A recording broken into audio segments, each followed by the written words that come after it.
Assalamualaikum. Bagaimana kabarnya? Semoga kita semua dalam keadaan sehat ya. Oke, kali ini kita akan membahas materi fisika dasar mengenai besaran dan satuan. Nah, dalam bab besaran dan satuan terdiri dari 6 pokok bahasan. Yang pertama, fisika sebagai bagian dari sains. Yang kedua, pengertian besaran dan satuan. Yang ketiga, macam-macam besaran. Yang keempat, analisis dimensi. Yang kelima, konversi satuan. Dan yang keenam, notasi ilmiah. Kita bahas satu-satu dulu ya. Yang pertama, fisika sebagai bagian dari sains. Nah, sains itu berasal dari bahasa Latin yang artinya mengetahui. Kata mengetahui bukan hanya sekedar sebagai pengetahuan, tetapi sebuah pengetahuan tentang dunia alamiah. Kemudian, sains diartikan sebagai ilmu yang mempelajari tentang alam. Sains itu bisa mencakup beberapa bidang ya, ada biologi, kimia, geologi, astronomi, fisika. Kalau biologi itu merupakan ilmu yang mempelajari tentang makhluk hidup dan kehidupannya. Kalau kimia mempelajari dengan interaksi unsur-unsur dan senyawa-senyawa. Geologi mempelajari tentang bumi. Astronomi mempelajari tentang tata surya, bintang, galaksi, dan alam semesta. Dan kemudian fisika.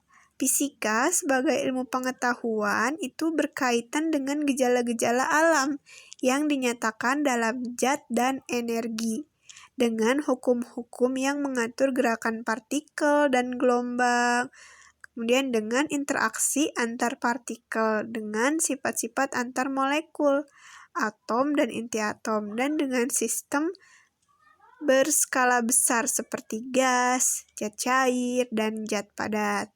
Wah, untuk pengertian fisika sebagai pengetahuan itu cukup rumit ya, tapi semoga kita semua bisa memahaminya. Nah, di sini fisika itu dibangun oleh hukum-hukum, teori-teori, dan konsep-konsep. Oke, di sini ada penjelasannya ya. Kalau hukum itu adalah pernyataan matematis atau verbal yang ringkas tentang hubungan antar fenomena yang selalu sama dalam keadaan yang sama. Hukum merupakan prinsip yang bersifat spesifik. Contohnya hukum Pascal dan lain-lain. Kemudian ada yang namanya teori. Teori yaitu pendapat yang didasarkan pada penelitian dan penemuan.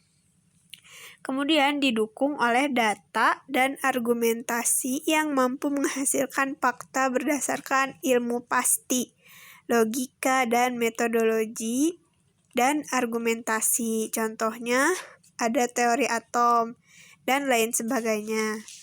Untuk konsep merupakan gambaran umum dari suatu ide atau gagasan dari sistem penalaran.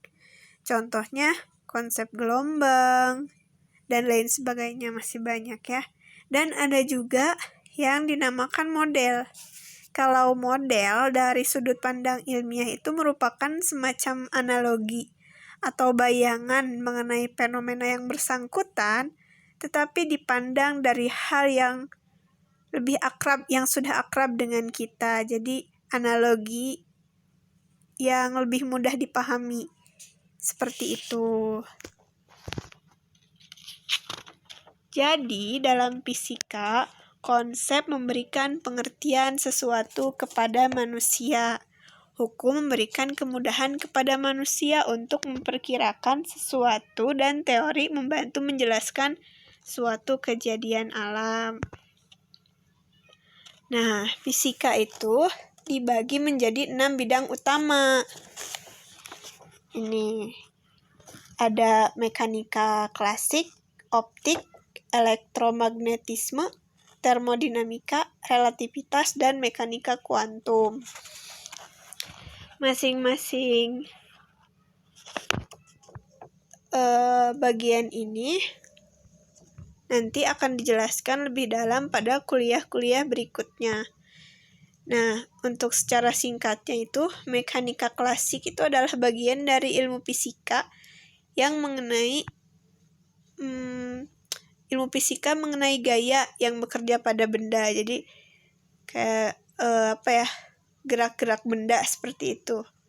Nah, untuk optik itu cabang fisika yang menggambarkan perilaku dan sifat cahaya dan interaksi cahaya dan materi. Nah, itu nanti semuanya yang berkaitan dengan cahaya, materi, nanti dibahasnya di materi optik. Ya, dibahas lebih lanjut, lebih detail di materi optik. Kemudian ada bahasan elektromagnetisme, yaitu cabang fisika tentang medan elektromagnetik yang mempelajari mengenai medan listrik dan magnet.